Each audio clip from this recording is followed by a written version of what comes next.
누구에게나 나름대로 힘들고 어려운 문제들이 너무나 많이 있습니다. 그래서 어떤 사람은 살아오면서 나는 참 세상 파란만장한 인생을 살아왔노라고 그렇게 고백하는 사람도 있습니다. 다른 사람을 볼 때 그 사람은 하나도 고생하지 않은 것처럼 그렇게 생각이 되어지는 사람도 있습니다. 그러나 나름대로 그 사람 형편에 들어가 보면 그 사람 나름대로 정말 힘들게 살아왔구나, 그렇게 인정이 될 때가 있지 않습니까? 저는 가끔 이렇게 보면 다른 분들이 그래요. 이재수 목사님은 하나도 힘들지 않은 삶을 살아온 사람 같다, 이렇게 이야기하는 사람들이 있어요. 그래서 저 나름대로 보면 제 입장에서 파란만장한 삶을 살아왔노라고 그렇게 고백할 때가 있는데, 또 여러분도 마찬가지로 다 곱게 살아오고 다 힘들지 않게 살아온 것 같지만 나름대로 여러분의 삶의 위치에서 때로는 힘들게 살아오고 파란만장한 삶을 다 겪으면서 이런저런 일 다 겪으면서 그렇게 살아왔다고 생각이 되어질 때가 많이 있을 것입니다. 또 그것이 너무나 힘들기 때문에 인생을 살다가 그만 인생을 포기하는 사람도 있습니다. 젊은 아이들도 보면 내가 왜 이렇게 힘들게 살아야 되나, 내가 왜 이렇게 고통스럽게 살아야 되나, 그래서 아이들이 그만 세상을 떠나는 아이들도 여러 번 있지 않습니까? 왜? 그만큼 자기는 자기 나름대로 고통과 슬픔과 또 여러 가지 고뇌가 있기 때문이 아니겠습니까? 여러분, 오늘 우리들이 함께 나누고 싶은 오늘 본문에 나오는 주인공 요셉이라고 하는 사람을 가만히 보면 정말 한마디로 말하면 파란만장한 인생을 산 사람이 아니겠는가.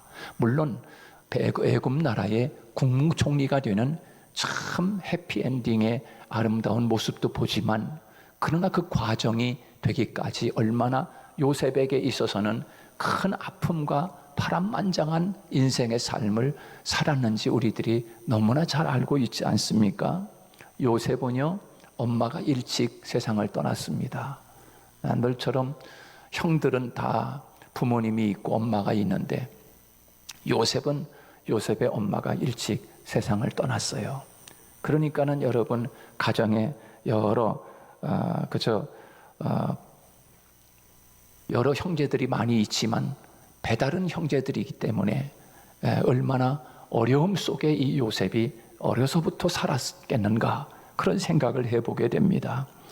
비록 아버지 야곱으로부터 특별한 아버지의 사랑을 받기는 하였지만 여러 명의 계모 밑에서 그렇게 배다른 형제들과 함께 복잡한 가정에서 자랄 때 얼마나 눈치 보며 얼마나 그 아픔 속에 요셉이 살았는지 모릅니다.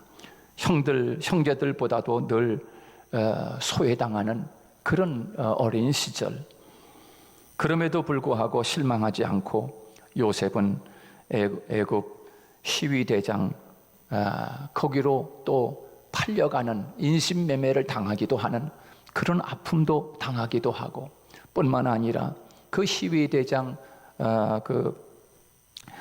집에 팔려가서 얼마나 큰 유혹을 또 당합니까? 그 유혹을 뿌리친 죄로 말미암아 감옥에 갇히는 참 기가 막힌 요셉의 인생을 우리들이 너무나 잘 알고 있습니다.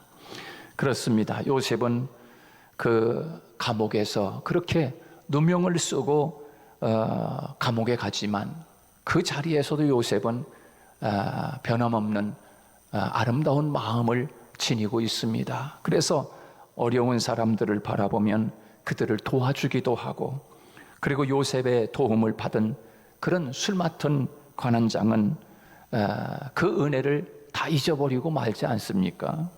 나중에서야 이 관원장의 추천으로 인해서 바로의 꿈을 해몽해 주게 될 뿐 아니라 바로에게 앞으로 될 일을 요셉이 다 하나하나 준비시켜 주면서 7년 동안 준비해서 7년 기근고 환란이 올 때 대비할 것도 요셉이 다 알려주게 되는데, 그 일로 인해서 요셉은 이방인으로서 그것도 노예 그리고 감옥의 죄수가 어느 순간에 그만 애굽 나라의 국무총리가 되는 그런 참 기막힌 그런 세월도 요셉에게 있었습니다.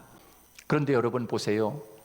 요셉이 세상을 떠났는데요, 애굽 나라에서 70일 동안을 요셉의 죽음을 슬퍼하며 애굽 사람들이 울었대요. 성경에 나오는 거 아니겠습니까? 여러분, 얼마나 이 요셉의 삶이 사람들에게 영향을 미치고 사람들에게 좋은 영향을 미쳤으면 그 요셉이 죽음을 안타까워하며 눈물을 흘리고 우는 그 모습을 우리들에게 성경에 기록되어 놨겠습니까? 여러분, 그렇습니다. 그렇게 그 요셉의 모습을 우리들이 봅니다. 이렇듯 이 요셉은 파란만장한 인생이 또 어디 있을까? 요셉 같은 삶 말입니다. 그러나 인생이 평탄하지 않았던 요셉에게 발견되는 것은 한결같은 신앙의 모습. 아무리 세상이 파란만장한 인생을 살아가는 요셉의 모습이지만 그 파란만장한 파도치는 굴곡 있는 인생을 살아가면서도 변하지 않는 것이 있었는데, 그것이 바로 요셉이 가지고 있는 신앙이었다는 신앙. 그 신앙을 바라보면서 우리는 정금이라고 이야기하는 것입니다. 금은 변하지 않습니다. 불 속에 들어갈지라도 덕음이 돼. 풀무불에 들어가면 덕음이 되는 게 정금이에요. 어디 있든지 변하지 않는 것이 이게 정금 같은 믿음이라고 이야기하는데, 바로 요셉이 가지고 있는 신앙적 그 믿음이 바로 정금이었다 하는 것을 증명해 주고 있지 않습니까? 그가 형들로부터 시기 미움 받으며 자랄 때든지, 아니면 그가 팔려갈 때든지, 아니면 보드발의 집에 가서 머슴을 살 때든지, 아니면 누명을 쓰고 감옥에 갈 때든지, 아니면 총리가 될 때든지, 요셉의 마음속에 가지고 있는 것은 변하지 않는 주님을 향한 믿음과 신앙이었다라고 하는 것을 금방 알 수가 있습니다. 그래서 여러분, 창세기에서 보면은 이 요셉이 하나님과 함께 했다라고 하는 말을 계속 우리에게 강조해주고 있습니다. 그것만은 세상은 변하고 파도치는 인생의 삶의 환경은 요셉에게 많이 다가와서 변화를 줬지만, 그러나 그 속에서도 요셉의 믿음과 신앙만큼은 변하지 않았다라고 하는 것이 하나님이 오늘 우리에게 그 모습을 시청각적으로 보여주고 있는 것 아니겠습니까? 우리 하늘문 교회 성도들이 이런 성도들, 나의 자녀들이 되기를 원한다 라고 하시는 하나님의 마음과 하나님의 메시지가 바로 여기에 담겨 있는 것입니다. 코로나를 치거나 코로나 파도를 치건, 아니면 비가 오든 태풍이 치든 그저 변함없이 주님을 사랑하는 그 마음을 갖기를 원한다. 우리 하늘문교회 모든 성도가 그런 성도가 되기를 주님의 이름으로 축복합니다. 그런 믿음을 가지고 살아가기를 원하시는 것이 하나님의 마음이라는 것이에요. 우리 마음속에 그래, 내가 어떠한 인생의 파도가 쳐도, 어떠한 인생의 환경의 문제가 바뀌어도 주님을 사랑하고 내가 주님 앞에 예배드리는 것만큼은 내가 결코 내가 변하지 않으리라, 이것만큼은 주님과 내가 약속으로 뜻을 정하리라 하면서, 그렇게 다니엘과 같이 또 이 요셉의 마음과 같이 하나님을 향한 그 변하지 않는 정금 같은 신앙과 믿음을 하나님이 오늘 우리들에게도 가져주기를 원하시는 것이 하나님의 마음이라고 하는 것을 우리는 잊지 말아야 합니다. 이런 파란만장한 인생을 살았던 요셉이 변하지 않는 그 정금 같은 그 신앙, 그 믿음은 도대체 어떤 믿음을 가졌기에 이렇게 변함없는 마음의 믿음을 가지고 있었는가? 파란만장을 산 요셉의 그 가지고 있는 그것은 바로 꿈을 꾸는 믿음이었다라고 하는 것을 금방 알 수가 있습니다. 꿈을 꾸는 믿음, 이것을 요셉이 가지고 있었어요. 오늘 본문 창세기의 이 족장 가운데 요셉의 이야기의 시작을 보여주는데요, 이 요셉의 이야기 가운데서 가장 돋보이고 또 성경이 강조하고 있는 것 중에 하나가 있는데 바로 이 요셉과 결부시켜서 꿈 이야기를 하고 있습니다. 요셉과 결부시켜서 이 꿈을 가진 믿음, 바로 이것이 요셉이 붙들고 있는 믿음이었다는 것을 알 수 있습니다. 요셉의 이야기는 꿈으로 시작해가지고요, 꿈의 진행을 보여주고 결국 꿈이 실현되는 것으로 끝이 납니다. 다시 말해서 17세의 소년으로 나타나서 110세로 삶이 마칠 때까지 요셉의 이야기는 꿈과 함께 하고 있었던 것을 볼 수가 있었습니다. 죽을 때까지도 이 믿음, 이 꿈에 대한 믿음을 가지고 있었습니다. 특히 꿈은 요셉의 생에 커다란 전환점을 이루게 됩니다. 37장 우리들이 읽은 본문 말씀에서 보면 형들에게 공개한 두 개의 꿈을 시작으로 40장에서 감옥에 있을 때 두 관원의 꿈 이야기, 그리고 41장에 가서 애굽 바로 왕의 꿈을 해몽해주는 이야기, 모두가 꿈과 관련해서 이 요셉의 생의 전환점을 이루어 가고 있는 것을 볼 수가 있습니다. 꿈을 이루고 꿈을 해몽해주고 꿈을 위해 살다가 꿈 안에서 그의 인생을 마치는 모습, 이것을 하나님이 크로즈해가지고 하나님이 요셉의 삶을 딱 찍어가지고 오늘 하늘문교회 성도들아, 이 꿈의 비전을 가진 믿음을 가져라 라고 하시는 하나님의 메시지를 우리들이 금방 볼 수가 있는 것입니다. 이것은 분명 우리가 가져야 할 믿음의 모습이라고 하나님이 가르쳐주고 있는 것이지요.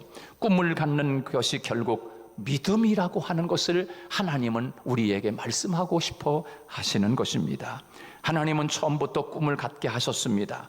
우리의 인생은 꿈이 있는 인생이지 않습니까? 꿈이 없는 사람처럼 비참한 인생이 또 어디 있습니까? 아무리 힘들어도 견디는 원동력은 그 사람에게 가지고 있는 꿈이 있기 때문에 지금 힘든 문제도 견딜 수가 있는 것 아니겠습니까? 난 앞으로 이렇게 될 거야, 난 이렇게 살 거야 라고 하는 그 꿈이 있기 때문에 지금 현재 고난은 장차받을 그 은혜와 좋게 비교할 수 없는 그것을 바라보면서 오늘을 견딜 수 있는 원동력이 바로 꿈 아니겠습니까? 꿈을 포기하고 절망하는 순간 인생은 끝이 나는 것이에요. 꿈이 살게 하고 꿈이 견디게 하는 것 아니겠습니까? 중요한 것은 요셉의 믿음은 꿈을 꾸는 믿음이고 그 꿈의 성취를 위해서 꿈에 대한 대가를 치렀다는 것, 이것 또한 우리에게 하나님이 보여주고 있습니다. 어떻게 보면 혹독한 대가를 지불하고 그 꿈을 이루어내는 요셉의 삶이었다는 것을 알 수가 있는데요, 17세에 꿈을 꾼 요셉이 애굽의 총리가 된 것은 30세였습니다. 17세에 꿈을 꾸고 그리고 13년의 세월의 대가, 그리고 30세에 애굽의 총리의 자리에 앉습니다. 그러면 17세부터 30세까지 따지면 13년, 그냥 우리가 금방 계산해서 알 수 있는 것만 생각했을 때 13년의 대가를 치르고서 그 꿈을 이루어 가는 것을 볼 수 있는데요, 여러분 그렇습니다. 꿈을 꾸고 13년의 긴 세월이 흐르고 그 기간은 꿈에 대한 대가를 지불한 날들입니다.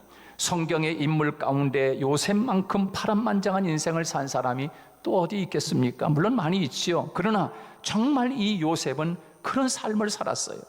애굽으로 팔려가는 순간부터 그는 한순간도 편할 날이 없는 그런 인생을 살지 않습니까? 어려서 엄마를 일찍 여의고 그리고 그 어린 나이부터 애굽에 팔려가 총리가 될 때까지 정말 한시도 그 인생에 바람 불지 않은 날이 없었고 그 인생에 외롭지 않은 날이 없었고 그 인생에 어떻게 보면 눈물을 닦을 겨리 없이 계속 그런 아픔과 눈물의 세월을 보내는 그 모습이 바로 요셉의 모습을 통하여 우리에게 보여주고 있습니다.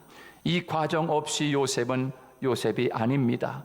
이것을 빼고 꿈의 실현이라고 하는 결과만을 말할 수는 결코 없는 것 아니겠습니까?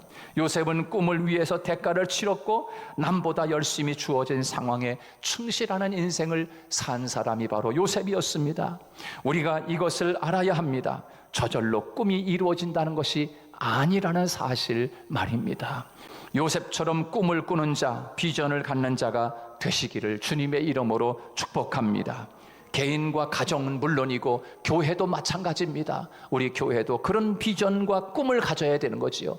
목사뿐만 아니라 우리 성도들 모두가 다 그래, 우리 한울문교회 앞으로 이렇게 아름다운 교회로, 하나님 앞에 드림직한 교회로, 내가 이런 교회로 내가 힘이 되어야지, 이런 교회를 내가 세워야지, 이런 교회 한 공동체로 내가 열심히 충성해야지 라고 하는 그 비전, 꿈을 가지고 하나님 앞에 나아갈 때 때로는 그 꿈을 이루면서 때로는 헌신도 있을 것이고, 그 꿈을 이루기 위해서 때로는 아픔도 있을 것이고, 때로는 그런 고난도, 땀도, 눈물도 있지 않겠습니까?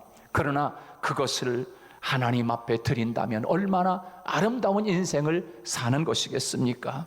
그 꿈과 비전을 위해서 요셉처럼 대가를 지불해야 할 것도 생각해야 할 것입니다. 모여서 기도하고 때로는 흩어지면 우리들이 복음을 전하는, 그래서 아름다운 하나님의 교회를 세워져가는 그런 꿈과 비전이 오늘 요셉이 가졌던 이 마음이 오늘 저와 여러분의 마음에도 함께 하기를 주님의 이름으로 축복합니다. 두 번째로 요셉이 그 파란만장한 파도치는 인생의 환경과 삶 속에서 그가 가지고 있었던 또 한 가지의 믿음이 있었는데, 그 믿음은 바로 사랑받는 믿음이었다는 것입니다. 나는 모든 사람들로부터 사랑을 받는 사람으로 살아가야 되겠다. 할렐루야. 여러분 다 사랑받는 자들이 되기를 축복합니다. 사랑받는 거 얼마나 좋아요. 사랑받는. 근데 요셉은요, 이렇게 사랑받는 사람으로 살아가겠노라라고 하는 그런 믿음을 가지고 있었어요. 요셉의 이야기는 꿈도 중요하지만요, 그의 전 생애를 가만히 보면 사랑받는 자였다 하는 것을 알 수가 있습니다. 그는 먼저 아버지, 부모님으로부터 큰 사랑을 독차지하며 살았습니다. 사랑을 받았습니다. 본문 3절 말씀에 그것을 잘 소개하고 있는데요, 요셉은 노년에 얻은 아들이므로 이스라엘이, 야곱이 여러 아들보다 그를 깊이 사랑하여 위하여 채색 옷을 지었다, 그렇게 이야기하고 있습니다. 얼마나 부모의 사랑을 받은 사람입니까? 요셉은 아버지의 큰 사랑, 깊은 사랑을 안에서 그렇게 자라났습니다. 또한 요셉은 많은 사람들의 사랑을 받은 자로 강조하고 있습니다. 그가 사람들로부터 사랑을 받는 모습은 애굽의 총리가 되었을 때 절정에 달합니다. 당시 모든 사람들이 그를 사랑했다라고 이야기하고 있습니다. 저는 이 모습을 보면서 그래, 나도 사랑받으면서 살아가야지. 우리 성도들로부터도 사랑을 받고, 그리고 나를 아는 사람들로부터 사랑받고, 윗사람들로부터 사랑을 받고, 사랑받는 사람이 되는 게 참 쉽진 않잖아요. 그렇죠? 미움받으려면 미움받을 짓을 해야 미움받는 거잖아. 근데 여러분 평생을 살아가면서 내가 하나님 앞에, 사람들 앞에 사랑받는 사람으로 살아야지. 근데 여러분 사랑받는 믿음, 그것이 얼마나 참 힘든 일입니까? 사랑받을 짓을 해야 사랑을 받지. 그게 참 힘든 거예요. 근데 이 요셉은 얼마나 그 사랑받을 만한 삶을 살았으면 모든 사람이 사랑을 했는가. 그리고 그가 세상을 떠날 때 애굽 나라 사람들이 70일 동안을 애국했다는 거예요. 70일 동안을. 성경이 기록하고 있어, 성경이. 그것은 뭘 한마디로 말해주냐면, 요셉은 정말 사랑받는 사람으로 살아야 되겠다라고 하는 그 믿음이 있었어요. 우리 성도들 이 믿음을 가질 수 있기를 축복합니다. 사랑받는 믿음 뿐만 아니라 여러분, 요셉은 사랑을 받을 뿐만 아니라 본인 자신도 다른 사람에게 그 사랑을 주는 사람으로 그렇게 살아갔던 것 아니겠습니까?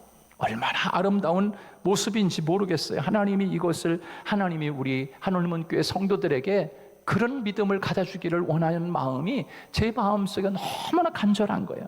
근데 여러분, 그렇게 사랑받는 우리 성도들 될 줄로 믿습니다. 자, 이 사랑받는 삶과 믿음이 요셉의 생애에 큰 영향을 주었던 것이, 사랑이 요셉을 살게 했고요. 그 사랑이 요셉의 어려운 과정을 잘 극복할 수 있게 했어요.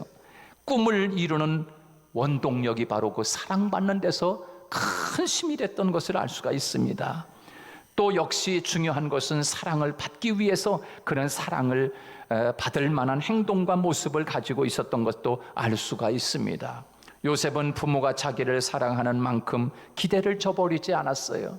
부모의 기대를 저버리지 않았다는 거지요. 자기도 부모를 끔찍이 사랑했어요. 부모의 근심이나 걱정이 아니라 사랑, 자랑과 면류관이 되었던 것입니다. 그가 사람들에게 사랑을 받은 것도 마찬가지입니다. 이유 없는 사랑이 어디에 있겠습니까? 여러분, 우리가 세상을 살아가면서 하나님 앞에나 사람 앞에 이게 사랑을 받는 사람으로 살아가겠노라고, 평생을 그렇게 살아가겠노라고 다짐하라고 산다면 이 삶이 얼마나 아름다운 삶이겠는가. 요셉이 그런 믿음을 가지고 있었던 거지요. 나는 다른 사람들에게 사랑을 많이 받으며 살아야 되겠다. 그럼 그만한 대가가 있는 거야. 그것도 사실 자기도 그냥 사랑받지는 않을 거 아니겠습니까? 요셉이 죽었을 때 애굽 나라 이방 사람들이 자기를 죽음을 보면서 70일 동안을 애곡했다는 거예요. 애곡. 이거 얼마나 큰 사랑이에요. 이것만 봐도. 그렇잖아요. 우리 성도들 이 세상을 살아가는 동안에 목사님 사랑도 많이 받을 수 있기를 축복합니다. 그리고 하나님 사랑도 많이 받기를 바랍니다. 그리고 부모님, 형제, 이웃 사랑을 많이 하늘문 교회 성도들 너무너무 사랑스러워. 너무너무 사랑스러워. 이렇게 사랑받는 우리 성도가 된다고 하면 하나님이 얼마나 기뻐하실까. 바로 이 요셉의 삶을 통하여 그것을 하나님이 우리에게 지금 이야기하고 싶은 것입니다. 마지막 세 번째로 오늘 본문에서 하나님이 우리에게 주고 있는 것은 바로 이 파란만장한 인생의 삶 속에서 요셉은 어떤 믿음을 가지고 있었느냐 하면 용서하는 믿음을 가지고 있었어요. 할렐루야. 저는 이 요셉의 이 모습을 통해 이 용서하는 믿음을 통해서 용서하는 믿음이 성숙한 믿음이로구나 하는 것을 알 수가 있었어요. 사랑하는 여러분, 용서 못할 사람 혹시 여러분 살아가면서 있습니까? 그래요. 그 사람 내 돈을 몇 억을 띄어먹었는데 그 사람이 용서가 됩니까? 그 사람이 우리 가족을 얼마나 힘들게 했는데 용서가 됩니까? 내가 아주 혼내줘도 시원찮은데요. 혹시 그런 사람이 있습니까? 그렇다고 하면 오늘 요셉에게서 배웁시다. 여러분, 요셉은 그렇게 자기를 함께 피를 나눈 형제들로부터 인신매매를 당한 아픔과 고난이 있었어요. 그럼에도 불구하고 또한 팔려가서 누명을 쓰고 감옥에 갇히지 않습니까? 자, 이제 보세요. 요셉이 국무총리가 됩니다. 이제는 원수 갚을 날이 왔어요. 보통 사람 같으면 다 잡아들여라. 다 조사해가지고 다 끌고 와. 이 애굽 나라의 최고 깊은 감옥에다 다 집어넣어. 여러분, 그럴 수 있지 않겠습니까? 보통 사람 같으면. 그런데 여러분 보십시오. 요셉은 그렇게 인신매매를 시킨 형들을 이미 다 이미 국무총리가 됐기 때문에 용서한 게 아니에요. 이미 국무총리 되기도 전에 요셉은 바로 용서하는 믿음을 가지고 있었더라고요. 할렐루야. 왜? 어떻게 알 수 있느냐? 여러분, 지금 요셉의 삶을 쫙 과정을 짚어가면서 요셉이 깨닫는 게 있었어요. 여러분, 깨닫는 게 있지 않겠습니까? 늘 하나님과 함께 사는데 뭘 깨달았는가? 나를 이렇게 지금 애굽에 오게 하고 보디발의 집에서 이 누명을 쓰고 감옥에 갇히고 이런 과정들을 가만히 보면서 왜 그럴까? 하나님이 요셉에 가르쳐 주는 것이 있었어요. 그게 뭐냐 하면 이거 너의 인생의 파란만장한 이 삶은 내가 지금 너를 섭리하고 있는 거야. 너를 이끌어가고 있는 거야. 라고 하는 것을 요셉이 깨닫게 되는 거예요. 그러면서 그가 뭘 깨닫느냐면 형들이 날 판 게 아니었구나 하는 것을 깨닫게 되고 총리가 돼서 형들이 왔을 때 그 형들을 원수 갚지 않습니다. 그리고 어떻게 하는가 하면 사람들 다 내보내고 울음이 폭발하는데 요셉이 그 궁궐에서 울음이 터졌는데요. 궁궐 안과 밖으로 다 들릴 정도로다가 어마어마하게 요셉이 막 울어 제끼는 거야. 너무너무 그냥 막 여러분 용서가 된다면, 용서 못한다면 어찌 그 눈물 흘리며 형들을 부둥켜 안고 내가 요셉이야 하면서 그렇게 여러분 눈물을 흘리며 울 수가 있겠습니까? 그런데 이미 요셉은 그걸 알고 있었어요. 형들 걱정하지 마, 안심하고 있어, 편하길 원해. 내가 원수감데 절대로 그런 생각하지 마라. 형들이 나를 판 게 아니야. 하나님이 나를 앞서 보냈어. 할렐루야. 하나님이 나를 먹여 살리려고, 우리 이스라엘 백성들을 죽이지 않게 하기 위해서 하나님이 나를 이 애굽에 보낸 거지 형들이 나를 판 게 아니야 라고 하면서 요셉이 그렇게 형들을 위로하는 모습을 볼 수가 있습니다. 그의 마음속에는 용서하는 믿음을 가지고 있었어요. 사랑하는 여러분, 우리 할멈교회 성도 여러분, 우리도 하나님 앞에 큰 비전의 꿈을 가질 수 있기를 축복합니다. 그리고 정말 나는 세상을 사는 동안 사랑받는 믿음을 가지고 살아야 되겠다. 그리고 내가 어떠한 누구도 용서 못할 사람이 없다. 내가 누구도 용서하리라. 그렇게 믿음을 가지고 세상을 살아가는 저와 여러분이 되시기를 주님의 이름으로 축복합니다.